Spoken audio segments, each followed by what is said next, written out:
Hey y'all. So let me first start out by saying this. I confess, okay, I lied.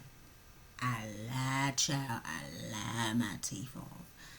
Cause I ain't want I didn't want people to know that there was really no real proposal. My ex husband, let me tell it, the truth, tell the truth, shame the devil, from the horse's mouth, even though I ain't no horse, but you know what I mean.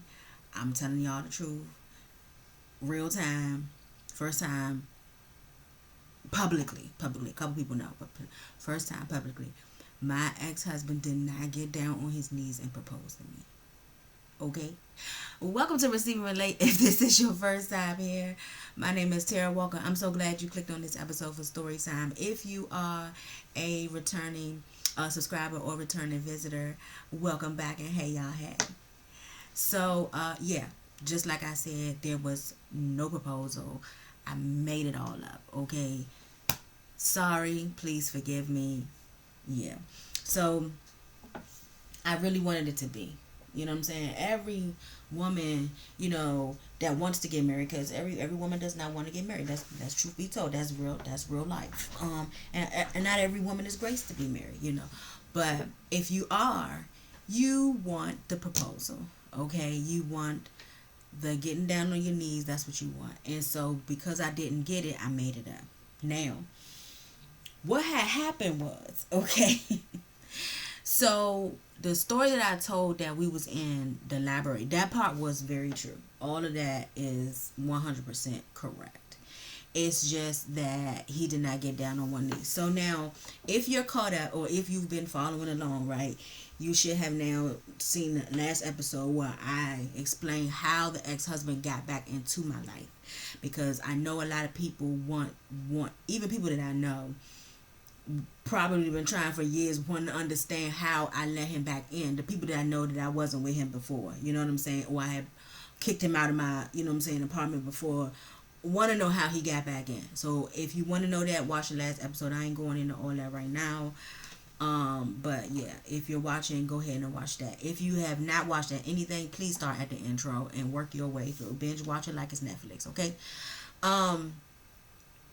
So now we are spending time together again, and like I said in the last episode, it's literally almost like deja vu. It's almost like we started from 2001 again.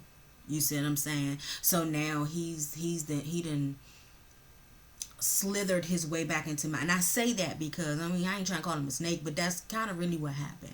He took advantage of my vulnerability. Let's just be honest. I had found out my ex-boyfriend was cheating.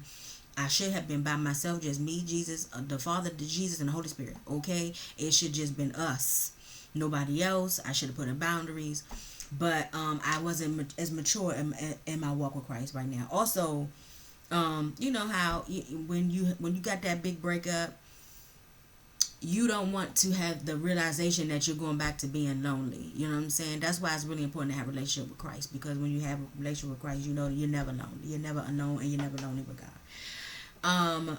And so I'm just thinking that we just gonna be talking on the phone, friends. That's where I wanted, and that's where I wanted it to be. I wasn't even looking for another relationship. I just didn't want to be totally alone where I wasn't talking to anybody at the time. He realized that, took advantage of it, started back hanging out with me again, started back talking on the phone with me, having Bible study, all like I said, it was like deja vu. It was like 2001 all over again.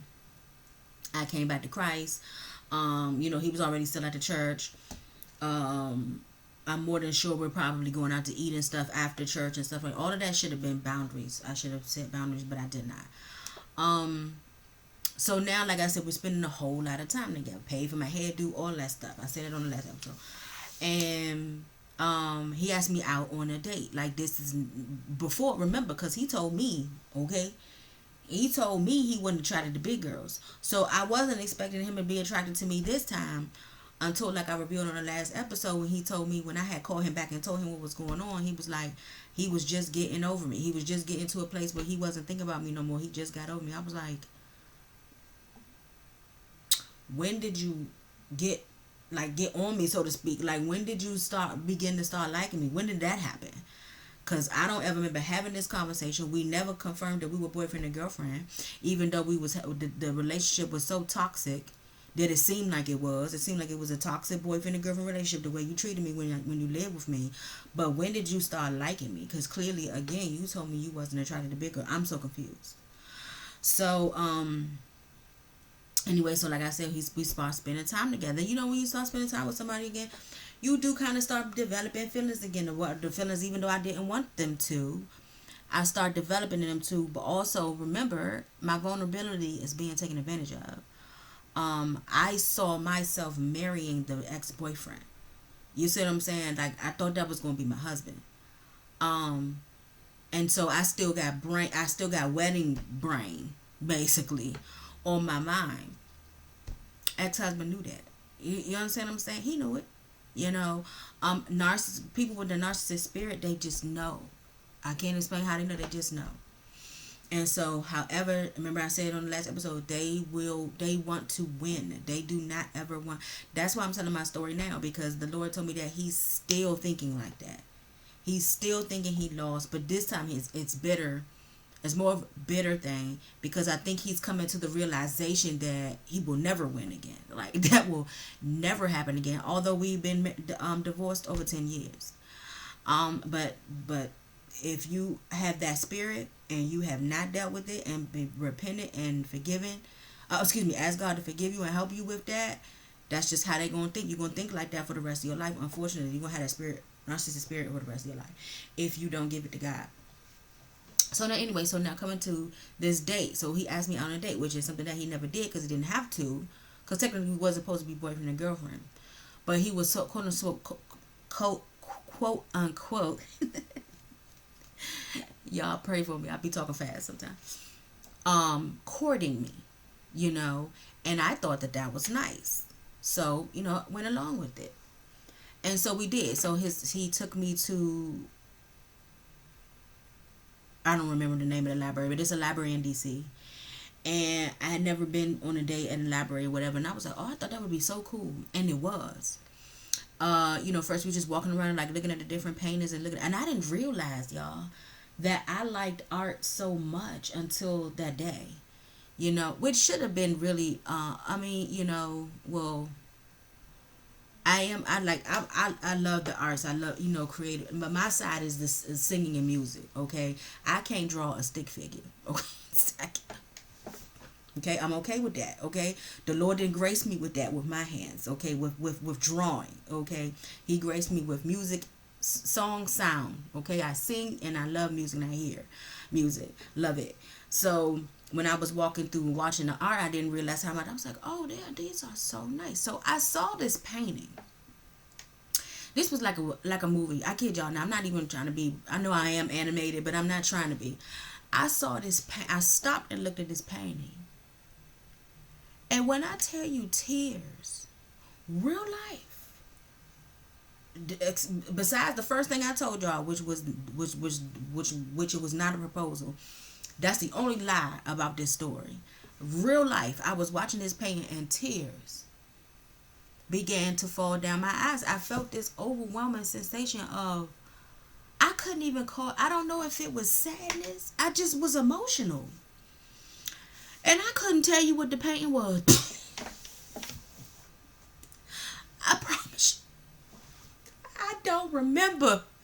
I don't know what the painting was. I don't know what I was looking at, but I just got, and I was going back over this in my thoughts with the Lord a few nights ago. Matter of fact, it was when I was writing my outline about it. And I was like, God, maybe it was like my spirit, man. Like, did I know, like, was it like a, sort of like out of body experience? Is that the best way to, it was almost like my inner self knew the road that I was getting ready to go down. That's what I was talking to the Lord. I was like, is that what it was?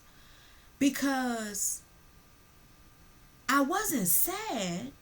So I still to this day don't know why I was crying.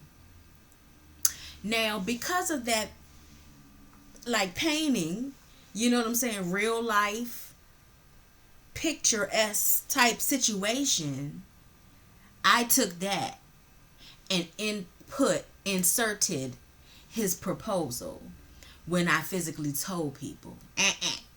That ain't what happened. Sorry, y'all. I'm sorry. Please forgive me, okay? God already forgave me a long time ago. But you know, you women, you want that fairy tale story. Now, the crazy part about it is everybody that hears my husband, my current husband now, and our story, literally everybody always say, "Oh my God, it's a fairy tale."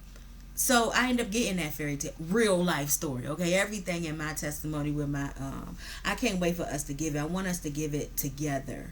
But God will grace us to do that, and prayerfully in the near future. And he gonna want a haircut. He not coming on camera without a haircut. You can kill that. You see how I need You see how I need my braids done? I know I do. I'm trying to hide these edges and new growth, because I got to do what I got to do. I can't let it stop me. But he ain't coming on camera. I'm sorry. Hold on one second. My chair is stupid. Anyway, he not coming on camera without. You can kill that. So now we're gonna take that insert out and tell you what really happened. I want to say he hugged me or grabbed my hand or something at the time. And so what happened, we left. And then there was a conversation in the car. And I think he was a suggestion. He said something like, "I think we should get married." And so it was like a mutual decision. Again, there was no proposal. He didn't even propose in the car. He didn't even say, "Will you marry?" None of that. It was never a "will you marry me?" Ever. Okay, so I just wanted to make that disclaimer out into the world publicly. If you heard that story, I do apologize. That was a lie. I am not a liar in real life. I just twisted, a total little fib, okay, with that, because I wanted a fairy tale. I didn't want to tell people, "Oh yeah, we just decided to get married," Which, forget people. If that's what you decided to do, that's what you decided to do. I know other couples that they mutually just decided, there was no proposal or whatever. When you look back on it, it was dumb to lie. It's like, why did I just say what it was? But I wanted that fairy tale proposal. I deserved it. Okay, and I end up getting it. But we'll get to our testimony, my husband and our testimony another time. Let me see. Let me look at my outline. Make sure I'm not forgetting nothing, y'all. Always want to make sure I check my. Yeah, that was it. So that's it for this episode. That's it. There was no "Will you marry me?" Okay, I might title it that too. If you are enjoying this series, well, I really hope that you already subscribed. But go ahead and subscribe. And if this is your first time here, go ahead. Go ahead and subscribe, y'all. And go ahead and binge watch from the beginning, okay? Thank you for watching. I have an ebook that I will link down in the description box below, called Tara's Tips on How to Break Free from Narcissistic Traps. If you are experiencing this type of situation or have been in this type of situation and you want to make sure that you don't get into this situation again, I got you with the ebook, okay? It is at a very low price. It's not expensive at all. Click the link in my bio. I always forget to say this, but I also wrote a memoir as well of my story from age 6 to 18, okay? And that is I call it the foundation of my life. Once you read that, you will understand why I chose the people that I chose, why I chose the spirit, why the spirit chose me, okay? This narcissistic spirit. But that's the foundation. That is also in the same link. As a matter of fact, I have the book is on the paperback is on Amazon, and I also have an ebook, a digital version as well, for you to download. If you so shall please, that would be dope. I would appreciate it.